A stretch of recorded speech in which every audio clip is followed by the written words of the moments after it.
Well, hello everyone, and happy holidays. Welcome to the Brother Counsel Q&A on the Karen Reed trial. A very interesting, entertaining trial, as we all know. And there's been already 27 days, a lot to digest, probably a lot of questions going around different people's minds. I've been seeing a lot of questions, haven't been able to get to everything. It's been a little busy here, but I wanted to take a time to be able to address some of the questions that maybe you have or you've been hearing about or you want to ask about it, specifically with the Karen Reed case. And then maybe if we have some more time afterwards, we can get into some other questions that are relevant, maybe to some other cases, or maybe just more personal questions about the Brother Counsel channel. So the first question that I am going to ask myself, and by the way, if you do have a question, please just notate it, make some cues before it so I know that you're asking a question.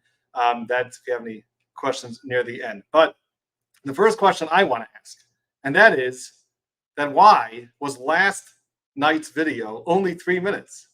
I mean, I know that what we do here is we aim to try to condense and recap, and a lot of times what other channels will take an hour and a half to say, we try to knock that down to a half hour or 45 minutes. So that, of course, is the point of this channel, to really give you a quick recap, hit all the main points, and move on. But, I mean, even for myself, 3 minutes is a little short time. So why, to start off the session with the question, why was last video so short? And I'll tell you the answer.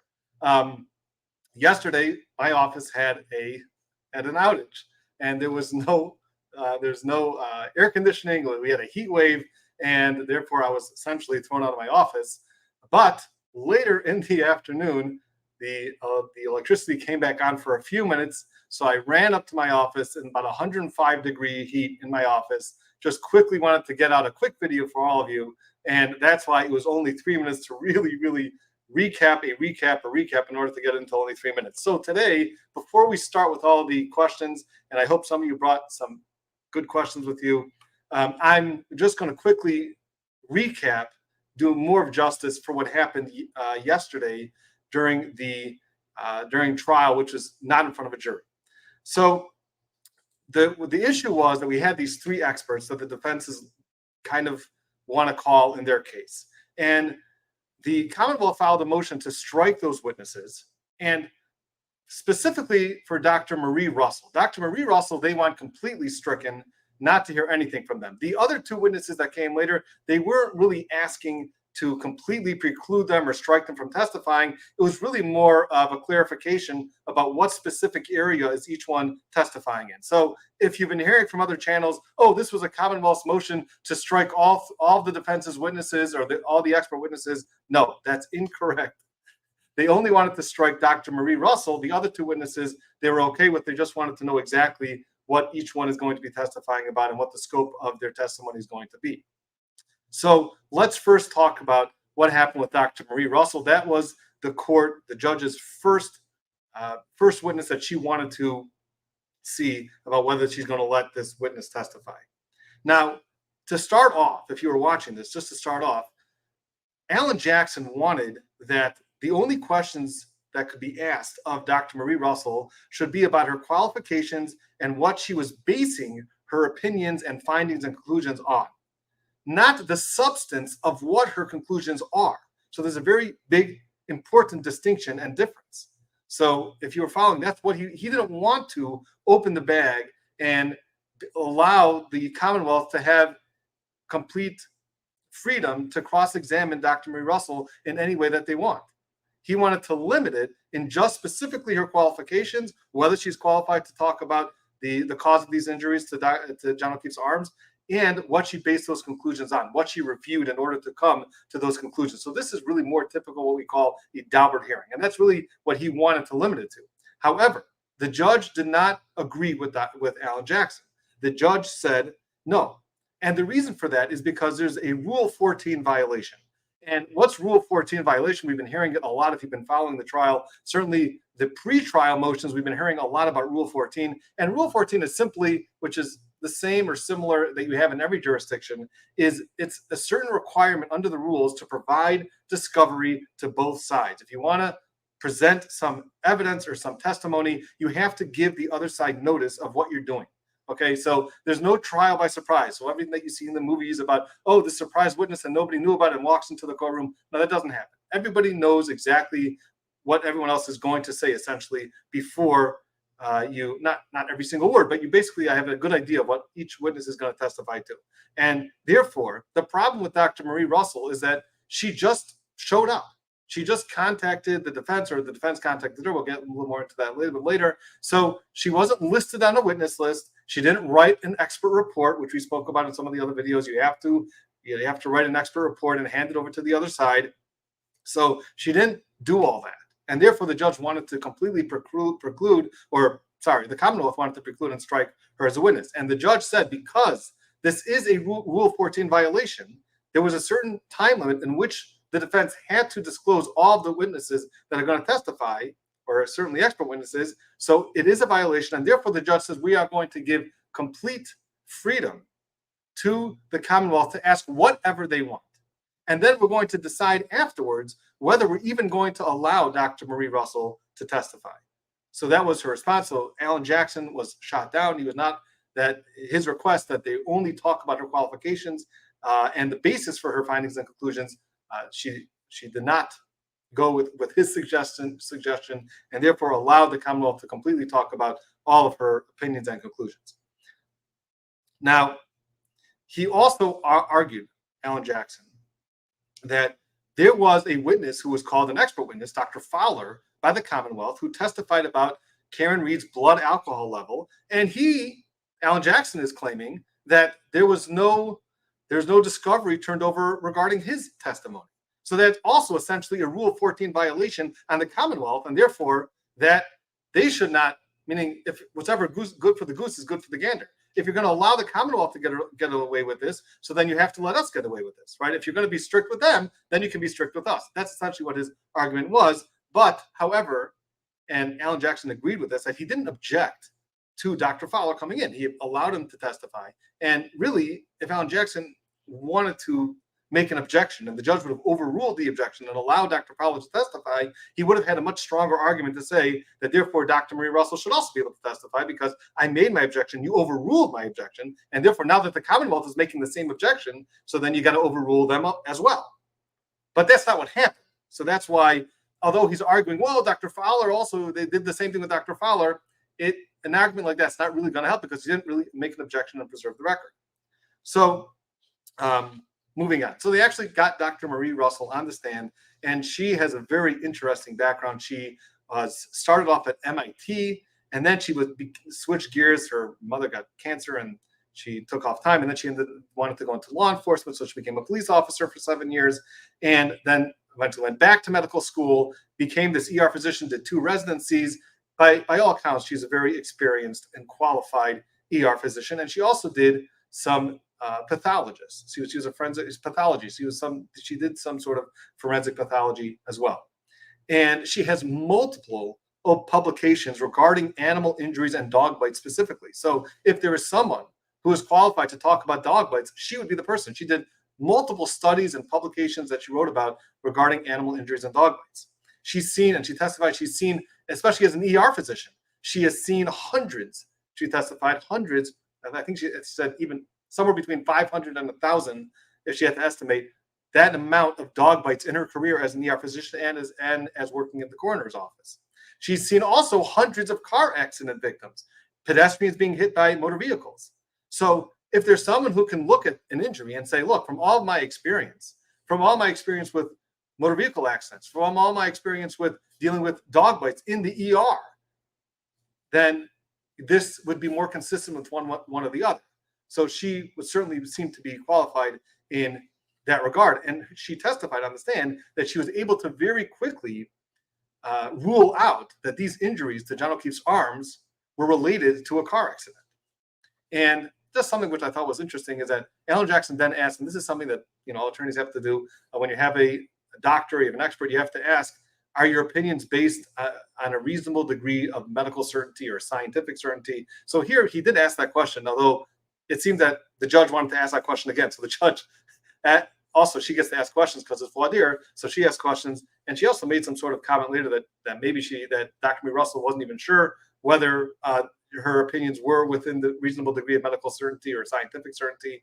And that was just interesting because if you just watched it, Dr. Marie Russell on the stand, she kind of fumbled a little bit with the verbiage, but she was clearly asked by Alan Jackson before if her opinions are within a reasonable degree of medical certainty. She said yes. And then when the judge asked that, when the judge corrected, oh, is that what you mean to say? And she said yes. So then it was clear that that was what her testimony was. So I'm not sure what point the judge was really making there.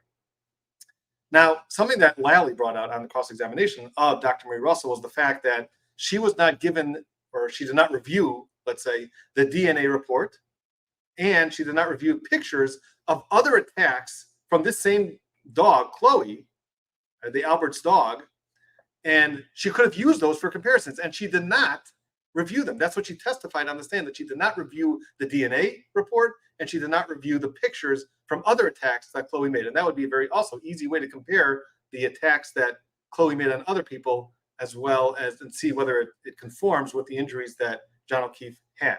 Now, in Alan Jackson's papers, in which he filed with the court, he said that she did review that.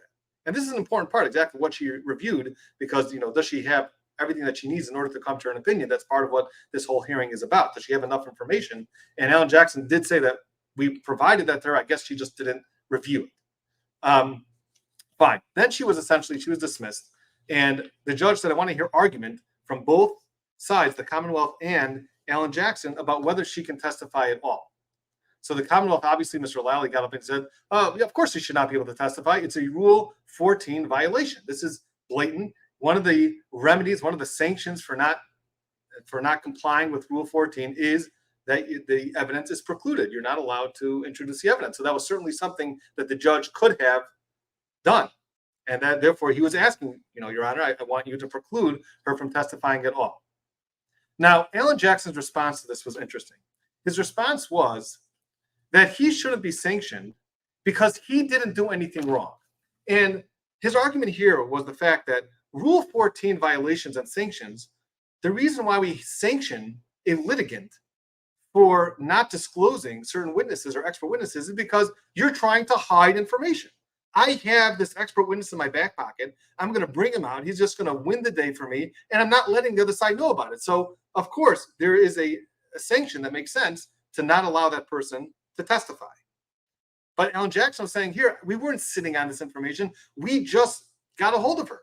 And essentially what happened was that Dr. Marie Russell contacted another district attorney in the LA County office, and that district attorney in turn let Alan Jackson know about it, and then Alan Jackson reached out to her. So that's how the course of events happened. So Alan Jackson was saying, I didn't know about her. It wasn't like I was hiding her. It wasn't like I did anything wrong. So the whole idea of sanction shouldn't apply. Sanction is if you have to punish someone for doing something wrong. And I didn't do anything wrong. So that essentially was his argument back why Dr. Marie Russell should not be precluded from testifying. Now, here's where the argument really doesn't fly so well. That even though you're right, a sanction sounds like you did something wrong and therefore we're going to sanction you. You're right that it sounds like that. But there's also another element, which is the fact that this is trial by surprise. If they didn't know about this witness, how can you just trot out a witness when no one's ever had any indication that this witness is going to testify? And then it's completely trial by surprise, which you're not allowed to do. So this issue has nothing to do with whether Alan Jackson did anything wrong or not. It has to do with whether this is trial by surprise. And if this is trial by surprise, so then she should not be able to testify, Dr. Marie Russell. Now, something that Alan Jackson did make a mention of, and I think he could have made this stronger, because I think this is really the better argument. And that is the fact that he said that Alan Jackson said that it was very difficult to find an expert who has such extensive experience with dog bites specifically. You may find, an expert doctor or an expert pathologist, but specifically with dog bites, someone on the caliber of Dr. Marie Russell, they don't exist. And therefore, there could be an exception for this whole trial by surprise. You could argue the following argument. Your Honor, we tried to find an expert with the same expertise and experience as Dr. Marie Russell, but they simply don't exist. And now we've got Dr. Marie Russell. Somehow she found us and made contact with us, and now we have her. So now now it's so important to have such an expert testify that we will relax the whole idea of trial by surprise in order to have her testify. So he did make a small mention of that, but I think that that's really a stronger argument as opposed to, well, we didn't do anything wrong. You're right, you didn't do anything wrong, but still at the end of the day, it's trial by surprise. So then she said the following. Then the judge said, okay, let's just assume. Now, she didn't rule on this yet, but she said, let's just assume that I'm going to let her testify. Do you have any arguments about what the scope of her testimony could be? Meaning, what is she allowed to testify about, and what should she not be allowed to testify about? And here, Lally said, well, if she's going to testify, then I would suggest that the only thing that she can testify about is the fact that, in her experience, these marks on John O'Keefe's arms are consistent with dog bites. And that's it. That's the extent of what she should be allowed to testify about, and not, and this is a very important distinction, and not be able to testify that the marks are inconsistent with this being as a result of a car accident. So she should only be allowed to say they are consistent with the dog bite, but not that they're inconsistent with a motor vehicle accident. And of course, actually, not of course. Alan Jackson said, you know what, I'm willing to stipulate to that. I'm willing to stipulate that if you allow her to testify, I'm not going to fight back on that issue, and I will be okay with her only testifying that these marks are consistent with a dog bite, but not be able to testify that they are inconsistent with a motor vehicle accident. And I don't know really specifically why he just gave up on that issue so easily.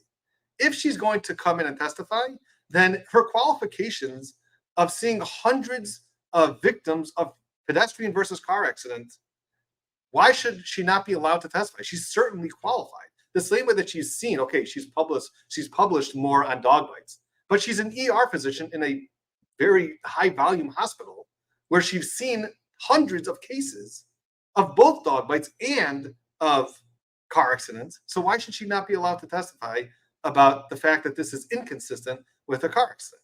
So I think he could have made that argument, but perhaps what he wanted to do is he was just trying to not fight everything and just try to say, you know what, if you're going to allow her to testify, then that's like, I'm going to be happy with that. I'm not going to fight everything. And that's also a strategic position to take.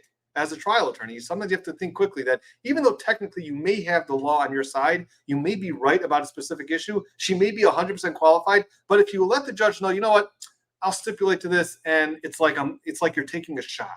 But at the end of the day, you're still getting her to be able to testify, so then it may be worthwhile that even though you're really right, but if you're showing the judge, okay, fine, like I'll give in, so then it shows like, okay, we're both kind of losing here.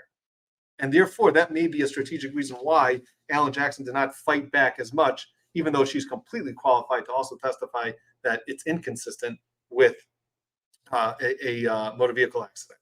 Now, there's another thing another report. This is from the reporter's notes in Rule 14 itself. And if he would have quoted this, I think this would have made his case a lot stronger. So this is a Rule 14, right? It's a Rule 14 violation. And this note specifically comes straight out of Rule 14. It's one of the notes on the bottom. You always got to read the notes on the bottom. Okay, don't just read the rules on top. Always read the notes on the bottom. Any good lawyer will do that. And in fact, the judge actually read from a different note about how she has the ability to preclude or strike this Dr. Marie Russell from testifying at all. So he could have come back with another note, which she's obviously hanging her head on these notes, so then you can argue back that there's another note. Now listen to this note. This is what the note says. Although the court may exercise its general sanction power under subdivision C2 to exclude evidence, it is generally better to grant each party the freedom to present all relevant evidence at trial. So here you go. You got the note specifically saying, although you're technically right, a court may exercise the sanction power, it is generally better to allow each party to present the relevant evidence. So here you go. It's like straight out in the note saying, Your Honor, the note is essentially telling you it's much better for you, although you do have the discretion, to preclude her from testifying at all. And by the way, if she precludes Dr. Marie Russell, this is not something that I would think would get reversed on appeal, because this is a rule that the standard reviewer here would be an abuse of discretion, and it says straight out in the rules that she has the discretion to not allow this evidence to come in. So it's not abuse of discretion, wouldn't get reversed on appeal, in my opinion. Nevertheless, still the note is telling you, the judge, that you should allow this evidence in. So that would be a nice, very strong argument for Jackson to make. Just read the note, but he didn't. All right. Now, he also said, the judge also said that if she does allow Dr. Marie Russell to testify, she's, number one, going to give Lally enough time to prepare cross-examination. So she asked him about that. And then also to obtain or retain a rebuttal witness. So now she's going to give Lally the opportunity to go find some other ER expert or some other pathologist to be able to contradict Dr. Marie Russell. So she's also giving him that opportunity. And that would be fair, right? That would be fair. So we don't know about what her ruling is going to be until tomorrow. Okay, so then that was Dr. Marie Russell. She testified what she testified. The next two didn't testify about the substance, because here, like we said in the beginning, the Commonwealth was not moving to preclude these two experts, biomechanical engineers, these experts, to not be able to testify at all. That's not what the paper said. So if you're hearing that in other channels, it's incorrect. Okay, so those two people, the only thing that the Commonwealth wanted to know was the scope of what each of these experts are going to testify, and therefore their voir dire was essentially pretty quick. It was just about their qualifications, and they both are extremely highly qualified biomechanical engineers. And these are the types of guys that I encounter. I don't encounter Trooper Paul type of reconstructionist experts. I encounter in my trials these type of experts, which are really, quite frankly, nightmares to try to cross-examine and poke holes into, because they are so scientifically and mathematically sound in their investigations. It's very difficult. But these are the types of biomechanical engineers, and these guys, even from biomechanical engineers, seem to be the top of their game in their field. So you had Dr. Daniel Wolf. He's the director of accident reconstruction at ARCA. They do some work for the Department of Defense and the NHL. His specific responsibility was to opine, giving conclusions regarding the vehicle damage. If the vehicle damage is consistent with hitting a pedestrian, that was his responsibility in this investigation. And the next guy was Dr. Andrew Rentschler. His task was to determine whether the injuries are consistent with a motor vehicle strike. So the first guy was talk about the damage of the vehicle. That was Wolf. And Rentschler is to talk about whether the injuries to John O'Keefe are consistent with the motor vehicle strike. And of course, they both have to use the motor vehicle, and they both have to use the injuries to come to the conclusions. But that's essentially all the Commonwealth really wanted to know. So there was really no more further argument or discussion about whether they're going to be able to testify. The only question that came at the end of the day then was the fact that they gave an opinion, and this seems to be from Dr. Rentschler. He gave an opinion. I'm calling him doctor. He's not a medical doctor, but he's a doctor, and because he has a PhD. His opinion, his fourth opinion, was that there is insufficient evidence to determine how John O'Keefe's skull or brain injuries occurred. That was his fourth opinion. And Lally argued about whether that should come in, whether he should be allowed to testify about that fourth prong.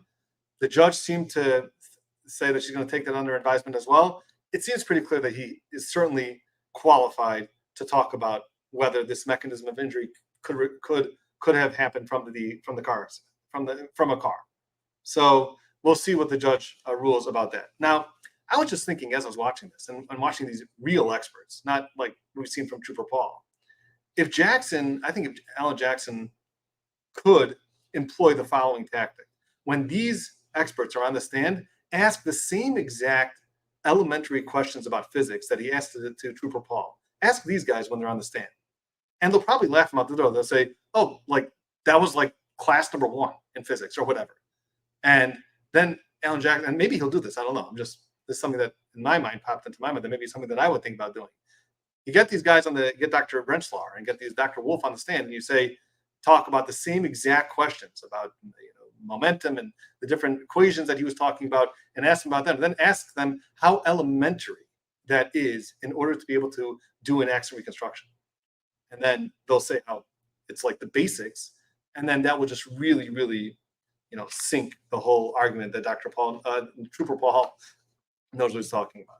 All right, so that is what happened yesterday, and that was the more full analysis in an office that's not 105 degrees. So thanks for bearing with me with that.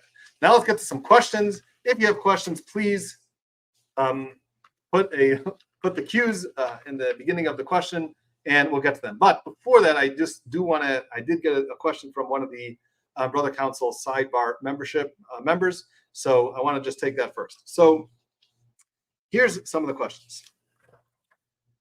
Can you explain the difference between motive and intent via the elements of the crime charged, or any other aspects that strikes your fancy? So the difference between motive and intent here. So in every single criminal case, there's always evidence of motive coming in. And really, as you all probably all know, motive is not required. You don't have to prove motive at all. All you have to prove is that there was a murder that was committed, right? And as soon as you satisfy that you've proven the elements of murder, you don't have to prove why the person decided to murder that person, what the motive was. It's not what's necessary to prove. However, it is still relevant. It's still relevant. So a lot of people have been asking, well, what's the motive here? What's Karen Reed's motive? What's the Albert's motive? What's the motive here for this murder happening? And it's a fair question, and it's a question we can debate and talk about.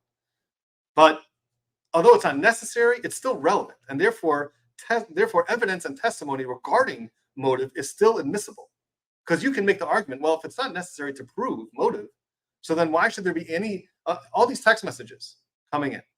If it's just to show motive, motive's not necessary.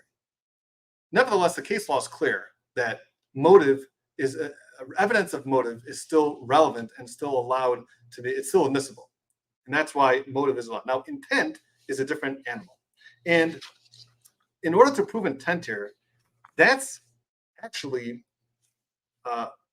not so simple.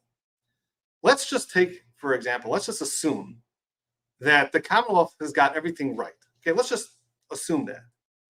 And Karen Reed put the car in reverse, went 24.2 miles per hour with the intention of hitting John O'Keefe. Does that satisfy the intent needed for her to be found guilty of second-degree murder? That's the question. So I've been wondering this from the beginning of this trial. Even if we were to assume, and this would probably be, by the way, I was thinking about closing arguments, because that's what I do. I was thinking, by the way, if I was the defense, this may be a way that I would start off my closing argument.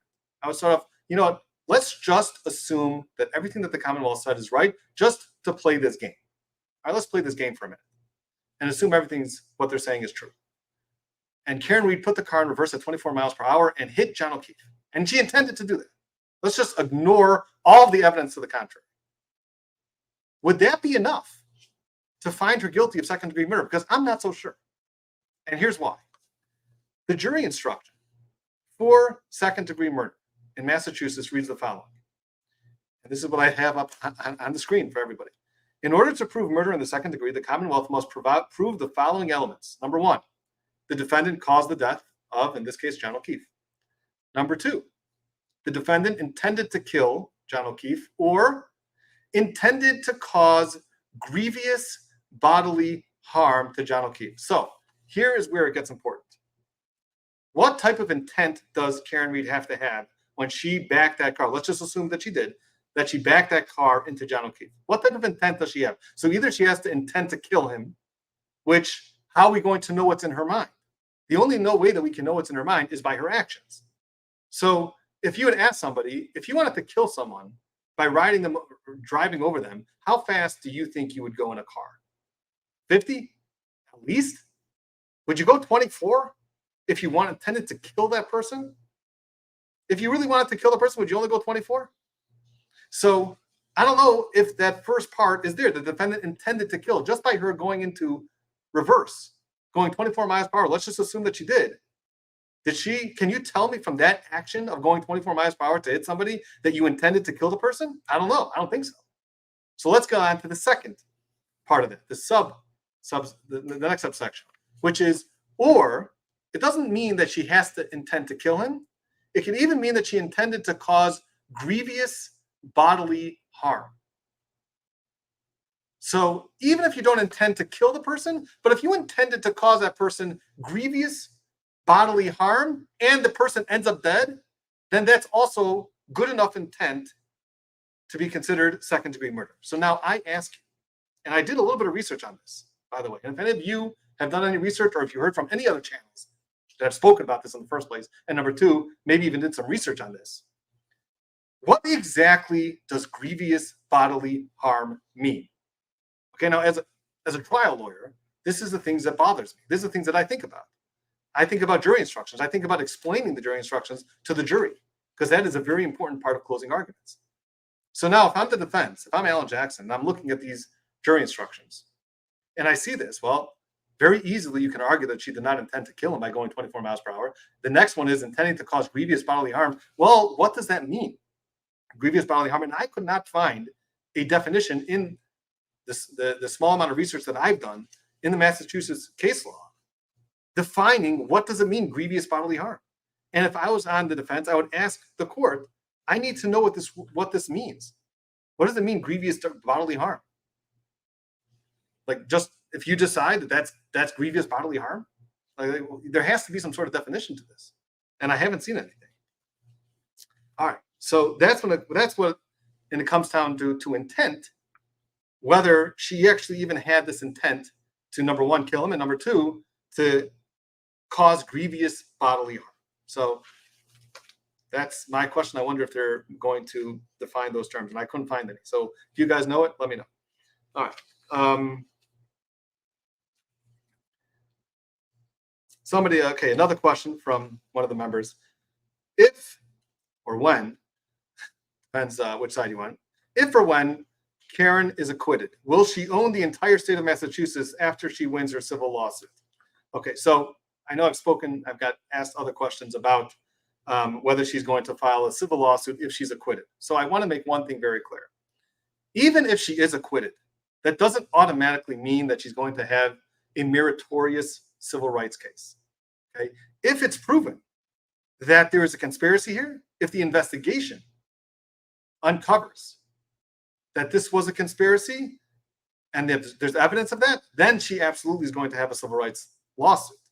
But just the fact that in this case she gets acquitted, that doesn't mean she's going to automatically have a meritorious civil rights claim.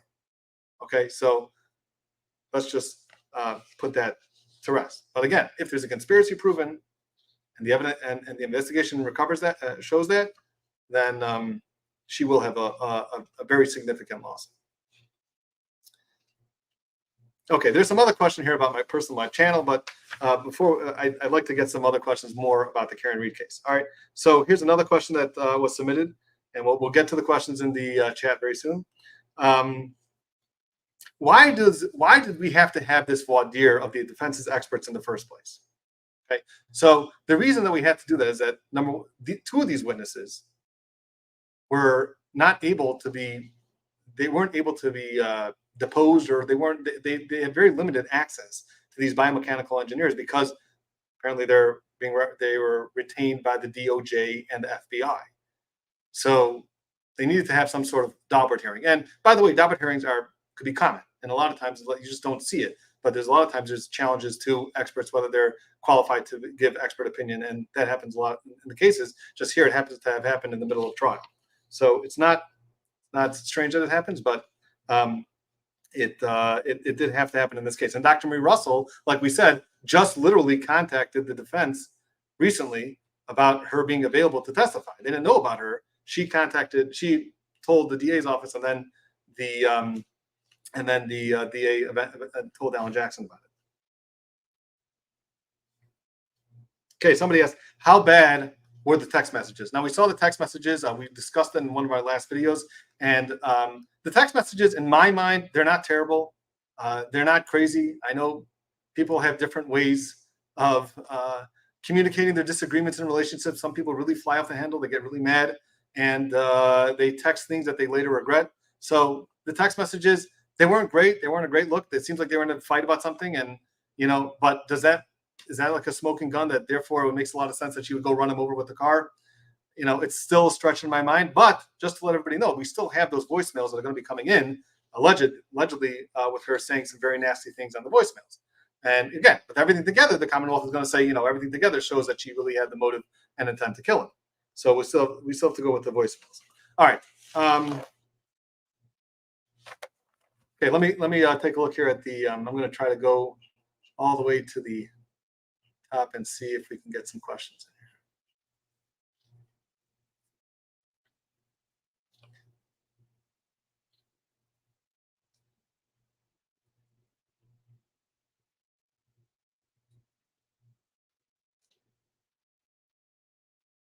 Okay, so here we go. Francine Pastera, I'm sorry if I'm butchering your name. Isn't it as important to prove what didn't happen as much as what did happen? Thank you for your insight. Well, I guess it depends on which side you are on. The Commonwealth has to prove what happened. They have to prove that she committed this murder, and that's their number one objective here and their goal. Now, of course, in this case, because there's this conspiracy and perhaps this third-party culprit defense, they also are kind of on the defensive. They have to prove that that did not happen as well. So that's why we're seeing some of that as well. But you have to prove everything that you think is going to be helpful to your case. So it's hope I answered that.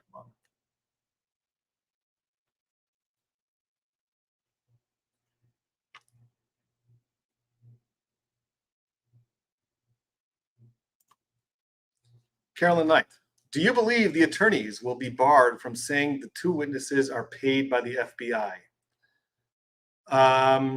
To say that they were, they're not. I don't believe that they're going to be allowed to say anything to do with DOJ and the FBI if they actually come into trial. The same way that there's been no reference to the federal grand jury. Anytime that there's any sort of transcript about what happened to the federal grand jury proceedings, they were only able to say other proceedings. So if these two witnesses are going to testify, and I believe that they're not going to be allowed to say at all about who retained them, who paid them. I think that Jackson will be allowed to say that he did not retain them, because it's always better when you're not paying this expert and he's helping your case, right? So I think he'll be allowed to say that, but I don't believe he's going to be allowed to say that the FBI hired them.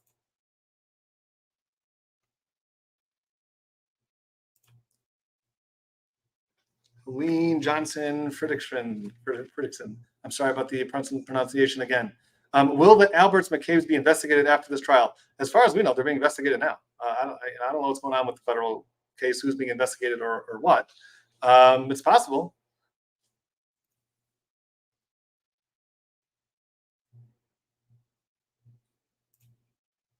What's the process for the Commonwealth to call rebuttal witnesses? They do have the opportunity to call rebuttal witnesses after the defense presents their witnesses. So if they have any of the witnesses, they may do that. Usually they just put on their entire case and then let the defense argue what they want and put on their witnesses. But in this specific scenario where, let's say you have Dr. Marie Russell testifying, and the state will say, well, we found a rebuttal expert who's going to testify that, an ER physician with the same specialty in pathology and whatever, that they may testify that, contrary to what Dr. Marie Russell said, and we're only able to have them come in at the end of the defense's proofs. So we may see that.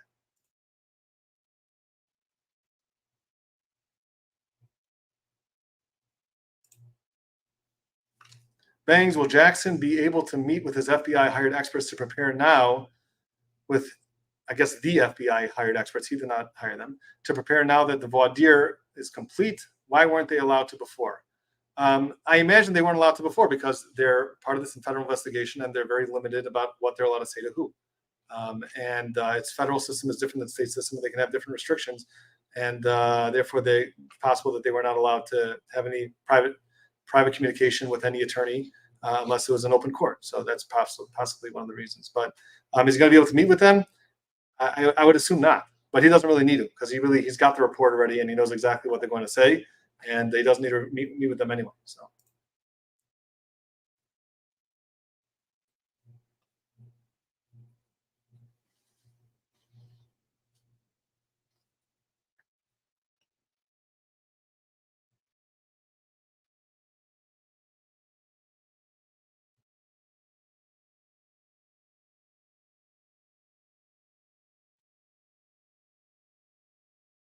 let me see what else we got here.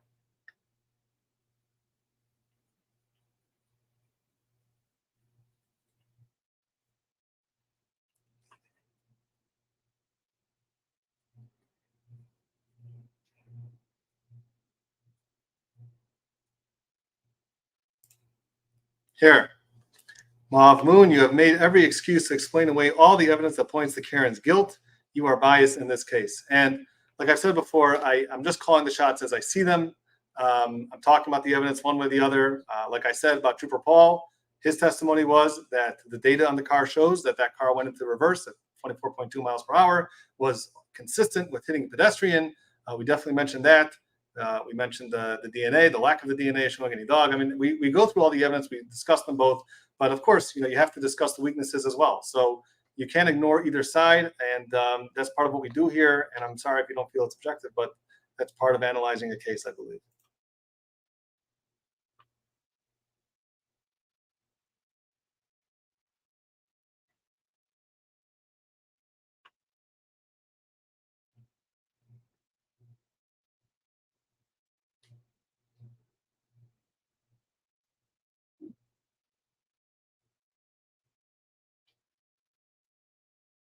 We just show this. We got Amber, Brother Counsel. It's great to see you live. I know I haven't been doing too many lives. So maybe we'll do some more. That's what everybody wants, and we'll try to do some more lives. But yeah, I do the videos. At least you can prepare a little bit more and not just be on the spot. So you can maybe delete something that maybe you shouldn't have said. And here already, it's too late. It's already out in the open. But maybe we'll do some more lives if that's what you guys want.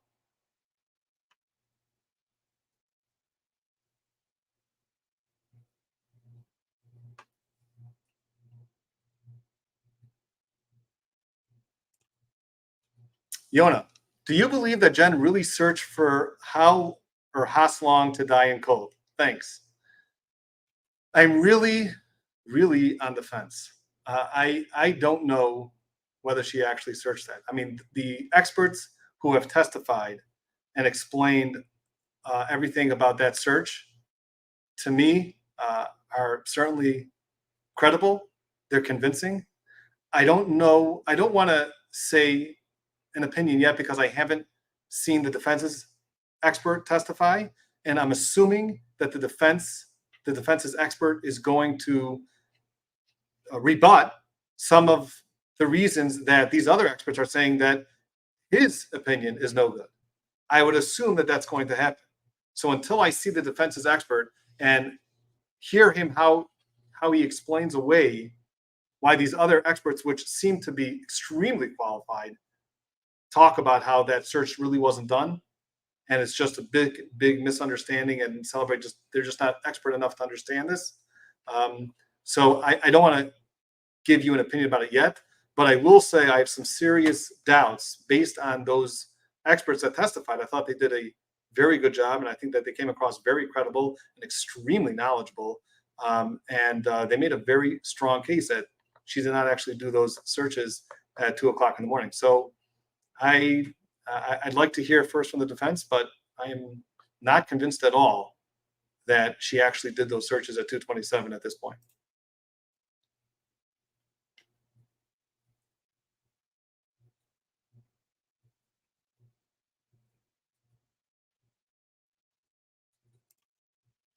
The net out. Doesn't the defense have a good case even if the dog bite expert is excluded?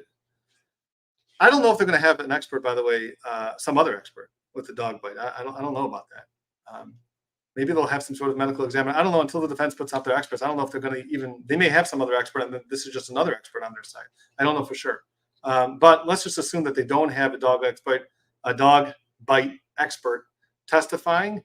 Well, certainly we've heard a lot of the problems with the Commonwealth's case already.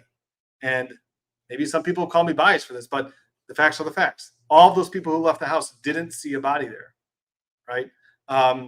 Just from your basic knowledge, your common sense, looking at those injuries to his arm, John O'Keefe's arm, and saying that that occurred from a car accident. A juror can say that they just don't buy it. That doesn't make sense. They could say that.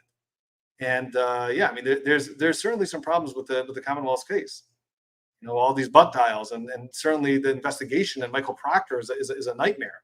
So yeah, the defense certainly has a lot to still argue, even if the dog bite expert is excluded.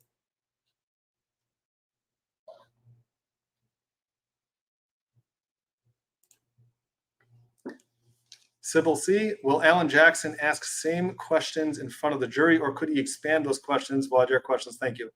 Okay, first of all, something you should know about attorneys in general. We always try to push the line. The judge gives us 1 foot, we're always going to try to take 2. I mean, that's just the nature of a trial attorney. And even if the judge says, okay, I'm going to be limiting you to these questions, we may still try to push it. So he still may be allowed to ask other questions, and he probably will try if he feels it's necessary. And if the judge cuts him off and says, that no, this is not what I'm allowing, then the judge will cut him off. We've seen things like that before. So.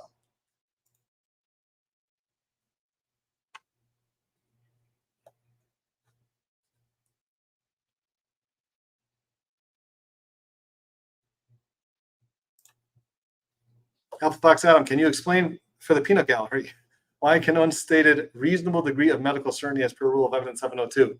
Yeah, so the more common way to say is reasonable degree of medical certainty. I think the reason why here Jackson wasn't using medical certainty is because, generally speaking, you talk about medical conditions with a reasonable degree of medical certainty. Here, the question is, was this condition caused by, how was it caused? Was it caused by the car, or was it caused by dog bites? And maybe you can argue that that's more of a scientific finding than it is a medical finding. Maybe that's why Jackson was using scientific certainty, but the more common way is you say reasonable degree of medical certainty.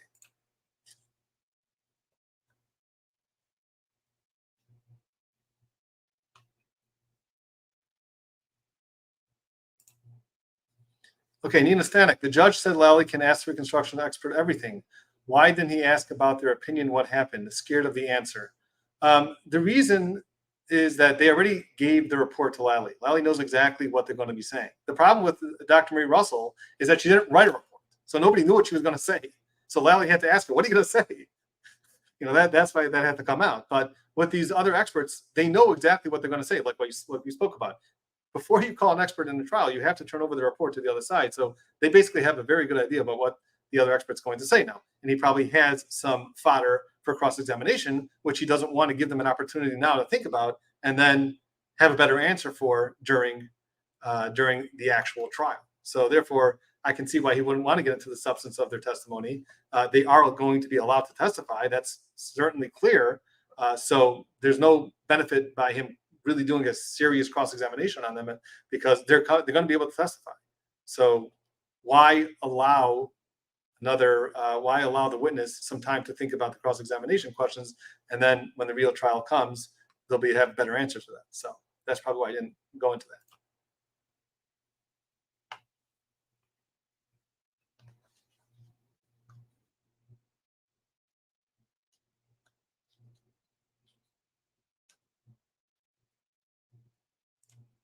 Here, Creed M. In regards to Dr. Russell, can Lally open the door for exclusion opinion if he asks her about not being able to exclude tail light as scratching? She is able to exclude it, but not allowed to by the judge. If Lally asks that question, then it's not very smart of him. Okay? It would be very silly of him to ask that question because he knows what her answer is going to be. Her answer is going to be that no, it's not consistent with the tail light, and it's going to hurt his case. So he would have to be not the brightest crayon in the book to ask that question.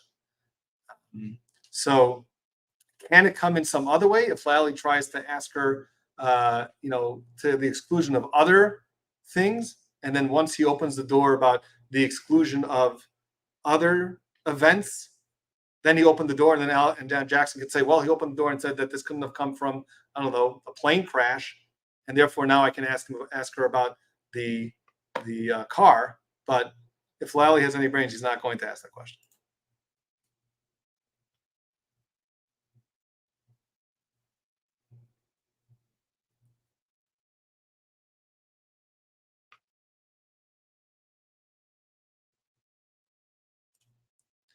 Here we go. Creed M again.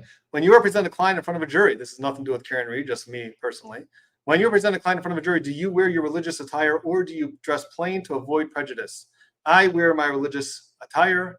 I wear it proudly. And if anybody is going to find against my client because of my religious beliefs, then so be it. But I'm not going to hide it. Everyone, this is America, and the jurors shouldn't be finding that way, and I have no problem wearing it. I've never seen it being a problem. Maybe jurors are saying it, and that's why they find against me, and they don't tell me about it. But this is America, so I'm going to wear my religious attire.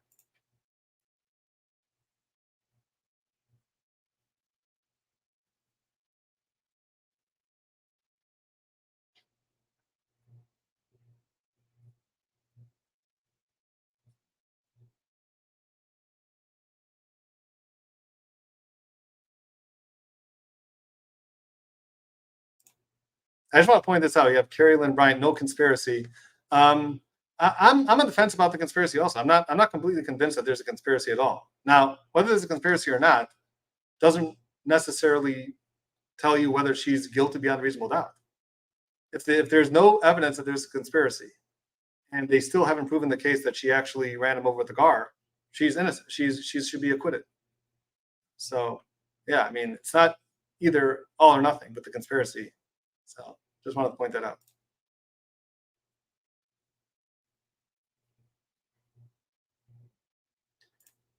Well, Creed M, we've been answering some questions, so I appreciate you joining as a member. And Susie Grossback, thank you for that. Furious, thanks for becoming a new member, and thank you for gifting 5 Brother Counsel sidebar memberships.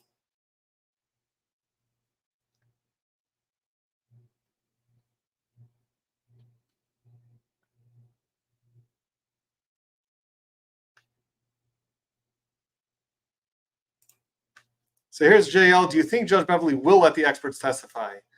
My guess is that she's going to allow Dr. Russell to testify, and she's just going to limit her to only testify about the injuries being consistent with a dog bite and not allow her to testify that it's inconsistent with the auto accident as being hit by a vehicle. That's my guess on it.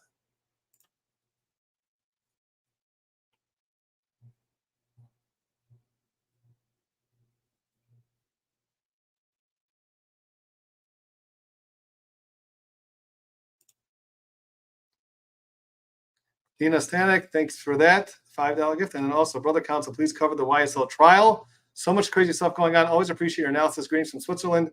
By the way, if anyone's been following the YSL trial, there was somebody else who asked me to opine about the Brian Steele situation and with him being held in contempt. So I'm not sure how familiar everybody is with the YSL case right now, but I did see little pieces here and there. I did like one video on the Young Thug, and I got sidetracked with other trials and other stuff. And right now I'm really fully engrossed in the Karen Reed trial. I will say just one thing. And again, I don't know enough about what's going on with the Brian Steele. I've heard some snippets here, back and forth, but that obviously I like to be as well informed as possible before I give you any sort of opinion on the matter. But I will say one thing.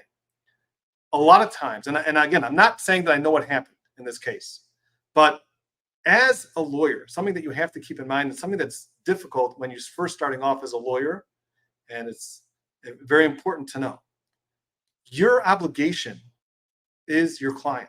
You've got to represent your client in the best possible way. And a lot of times, there are occasions where a judge will be getting in the way of you being able to effectively advocate for your client. And it's going to put you in an uncomfortable position. And you may have to say things on the record to the judge, to his face or her face, saying why you don't believe that your client is being treated fairly in this courtroom. And it's very difficult because you're being confrontational with a judge. And of course, you have to show candor to the judiciary. You have to be respectful about it. But you still have a client to represent. That is your only focus. And whether you're going to win points with that judge or not is not, it's nice to have a good rapport with the judges. You always want to get along with the judges, of course, and they want to know, you want them to know that you're a good lawyer. But sometimes you have to stand up for your client's rights, and you have to tell the judge that you don't believe he's being fair. And this is something that I learned on earlier, very early in my career. I used to second chair my brother, Solomon Radner, who is a prolific trial attorney. I've had him on once before.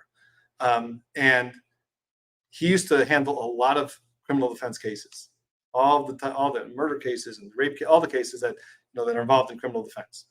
And what he would, a lot of times, the judge was just being unfair to the client, whether it's in the rulings or whatever it is, and he would have to get up and he'd have to make a record in front of the judge and say how these rulings are not consistent with the rules and they're not based on the case law, and he'd have to make the record and he'd have to say it straight to the judge's face.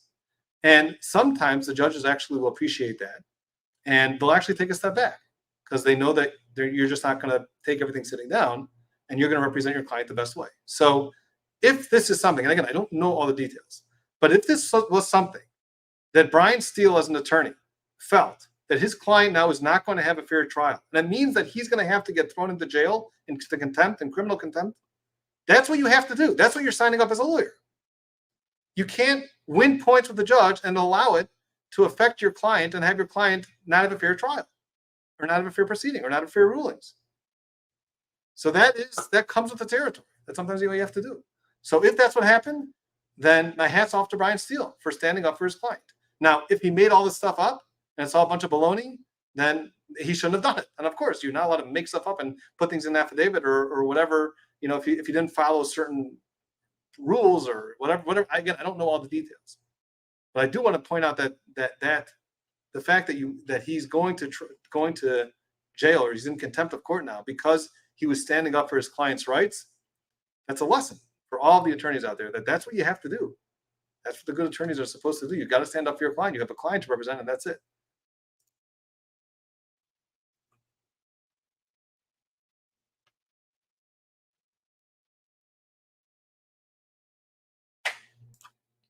Thank you. Furious for the $2 donation. If you were a defense, would you do anything different? You can go look through some of my old videos. I did about 27 videos on this case so far, a little bit less than that. And I always make certain points which maybe each side, Commonwealth or the defense, could have done better one way or the other. I think overall, Alan Jackson is just a very good attorney. Adam Lally, as a prosecutor, he seems very efficient also. I know people don't like him, but in order to go up against Alan Jackson, you have to be good. And he's good. He makes his arguments. I've been watching the pretrial motions, and he knows the law. He knows the facts. He knows his arguments, and he's certainly holding his own against Alan Jackson. So, would I do anything different if I was a prosecutor? Yes. Would I do anything different if I was a defense? I made some points that maybe I'd be doing different. I think overall, Alan Jackson is doing a very, very good job. He's extremely effective, and there's little points here that I've made about it, but I think overall he's doing a fantastic job.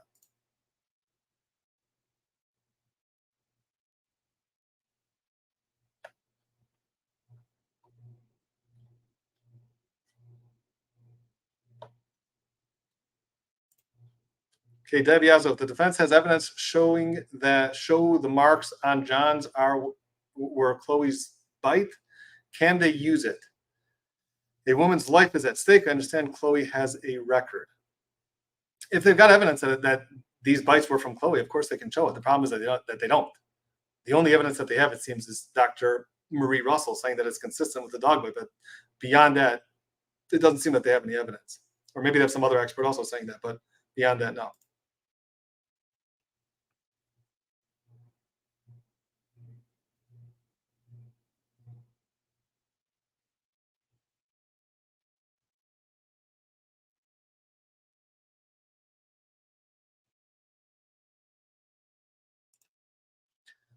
Chloe's mom, Brother Counsel, what do you think about Bias Bev? I think you mean Judge Beverly telling the Commonwealth they can bring a dog bite witness for rebuttal. He didn't even ask. Now, I do want to say something, which I've mentioned in my other videos, and I know people are hating on me on it for me, but this is just me looking at this as an attorney.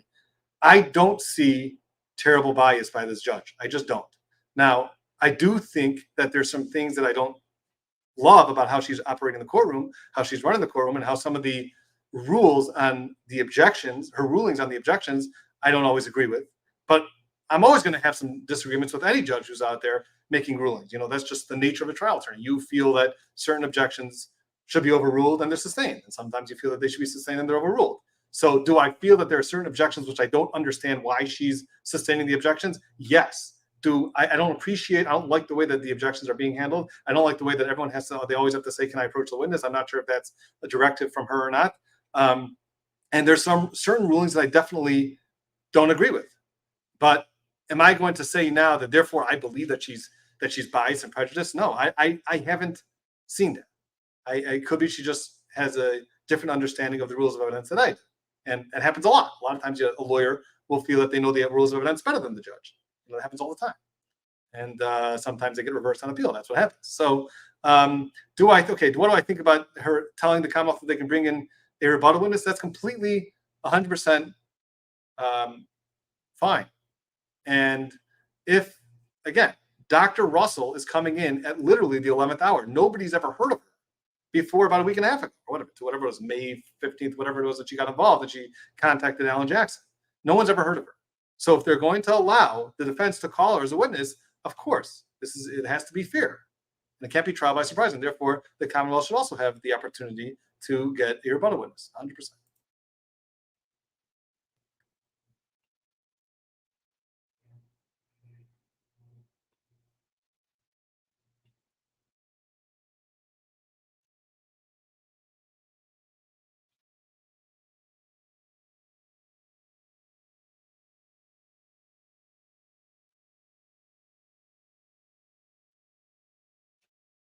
Okay, I'm sorry. I'm still getting through the comments here, trying to find the questions if there's any more.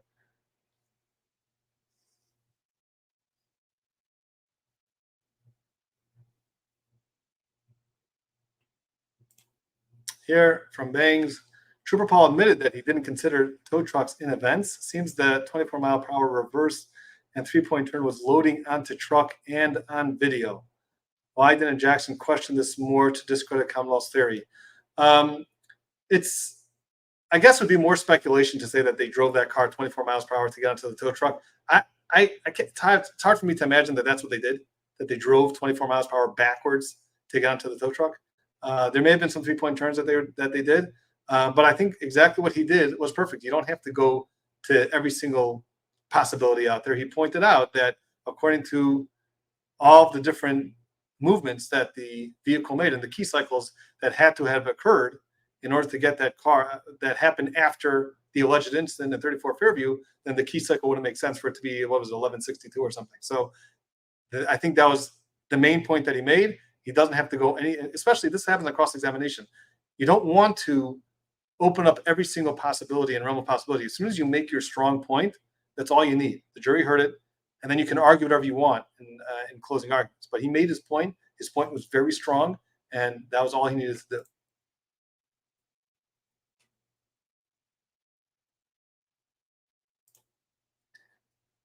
Here, Nelly Vera. How many fatal pedestrian/vehicle collisions have you heard of where the victim has zero injuries below the neck, no bruises, abrasions, cuts, broken bones, marks of any kind? Well, you'll know that this was such a good question, that this question was asked of, was it Trooper, was it Michael Proctor? I think it was Michael Proctor that was asked this specific question. And it was a very good question. And I believe that the answer that he gave was that the pedestrian versus motor vehicle accidents that he's seen were all at much higher speeds. Maybe that's why he, on those accidents, there were injuries below the neck, and maybe this one would be different. And again, like we know that Trooper Paul testified to that the reconstruction, that this was just a side swipe, it wasn't a head-on hit, it wasn't a hit heading head on, and therefore that could also account for it. But that was just some of those explanations.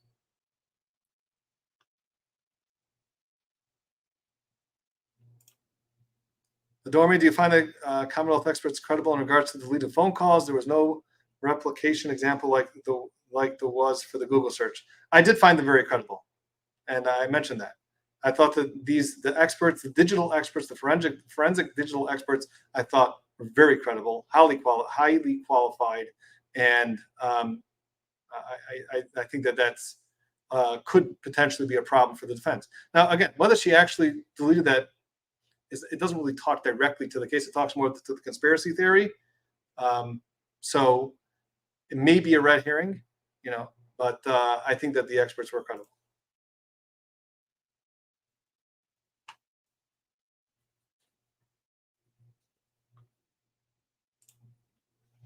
Do you think it looks bad that they pulled in two experts? Is this talking about the two experts for the biomechanical engineering? I'm not sure which this is going at. But the two experts that they're both talking about two different things. One's talking about the vehicle damage, and one's talking about the damage to the body of John O'Keefe. So these are two very different experts. One expert, Wolf, was an expert regarding the engineering, just in general. So I don't think he was a biomechanical engineer. A biomechanical engineer has to do with how the body reacts to trauma.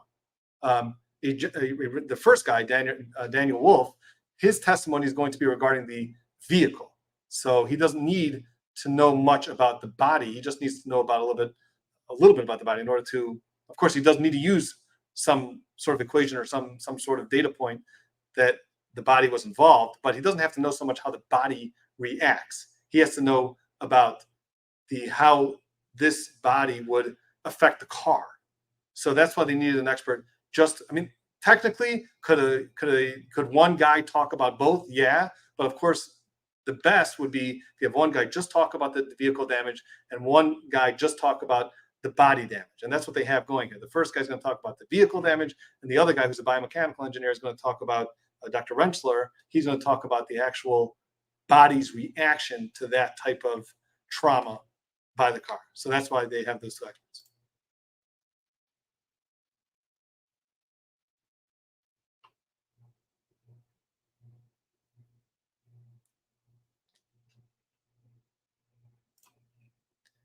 Emily asks, what do you think of the judge's attitude toward defense counsel? It seems almost hostile. Now, like I said, I haven't seen direct so much bias in this case, but something that you have to understand in a lot of criminal defense trials, criminal trials, is that the defense attorney is always going to be pushing and pushing and pushing. The prosecution has a very simple script. I don't want to say simple, but they have a script. They're the ones calling the witnesses. They're directing all the witnesses.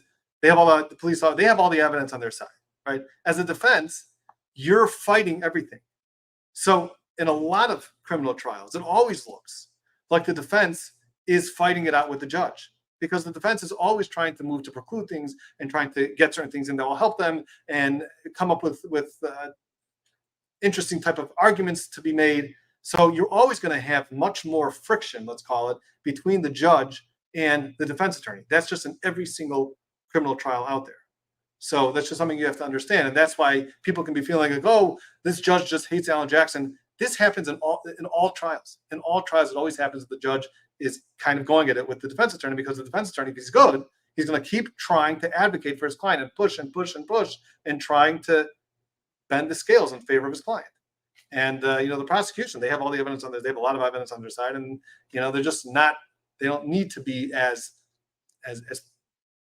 pushing and pressuring and getting into it with the judge as much as the defense attorney. So that's number one. Now, another thing that I want to make a mention is the fact that we all know that there's cameras on this case, and the judge, I feel, has been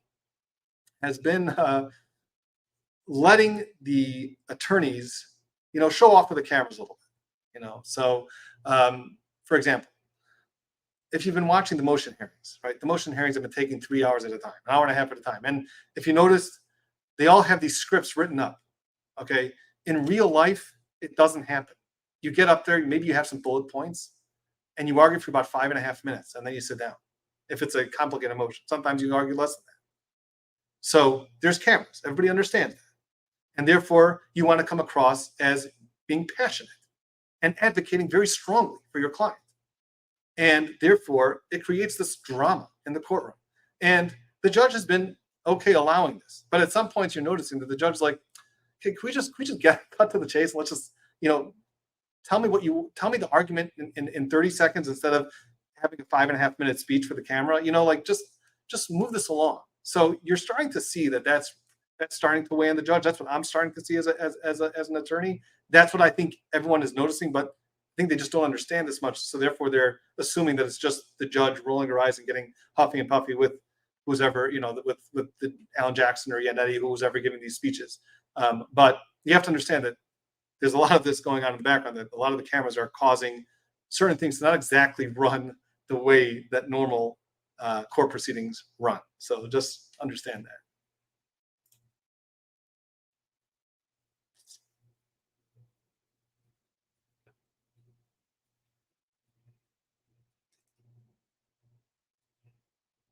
Okay, I just want to thank Linda Halcrow. Hi, Martin. What do you make of, thanks for the donation. Let's see. Hi, Martin. What do you make of Judge Beverly's moodiness and seemingly disrespectful, dismissive behavior towards Alan Jackson on Tuesday? Well, I think I kind of answered that in my last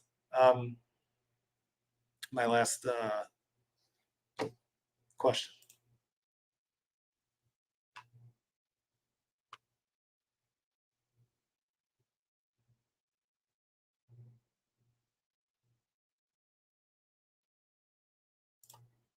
Okay, Lucy, can a lesser charge be added this late in the game? The lesser charge can always be added. Is it going to be added in this case? I don't know what charge they're going to think of next, but they already have the drunk driving one, so I'm not sure what else they can think of adding. But yes, you can always amend and charge more.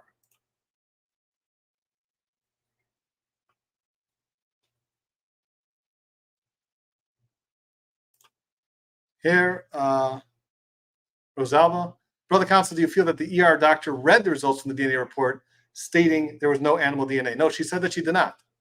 So that may be some room for cross-examination that she may be presented with that report. So we'll see. But as far as what she testified, she did not see that report.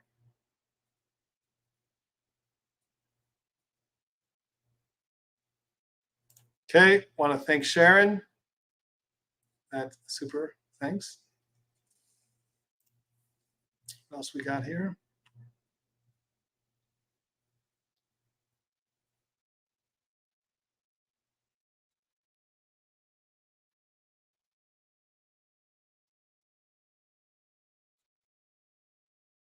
Okay, so I just want to, there's probably some more questions, but I'm running out of time. I just want to make one other question that somebody asked. Somebody asked me about how the channel is going and what type of challenges I'm having with the channel. And I'll just tell you all, for anyone who's still watching, it's a lot of work. There's a lot of work that goes into making these videos. And quite frankly, I question about how an attorney, or all these attorneys out there who are doing this, I don't know, I don't know all of them, but I don't know how they have time to do all this because I'm working like crazy. I have a caseload, and I'm still trying to watch all these trials, and I'm watching it on double speed. And you don't really make much money doing this.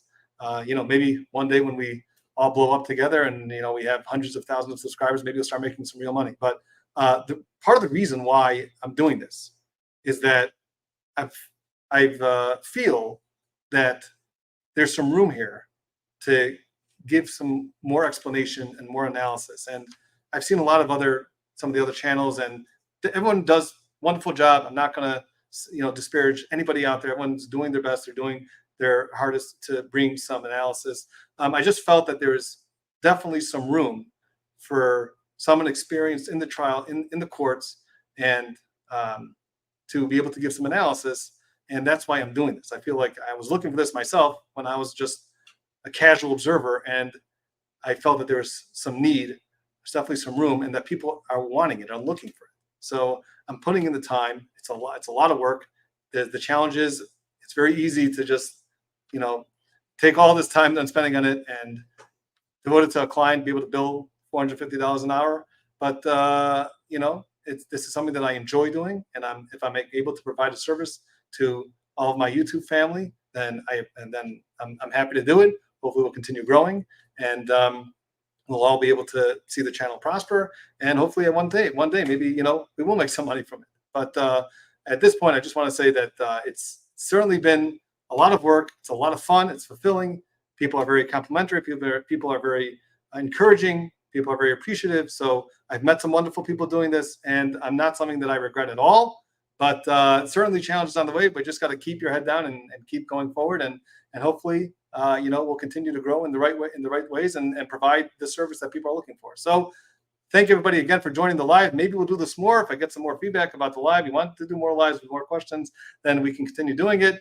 And that'll be it for now. Thank you all, and we will see you, as always, next time.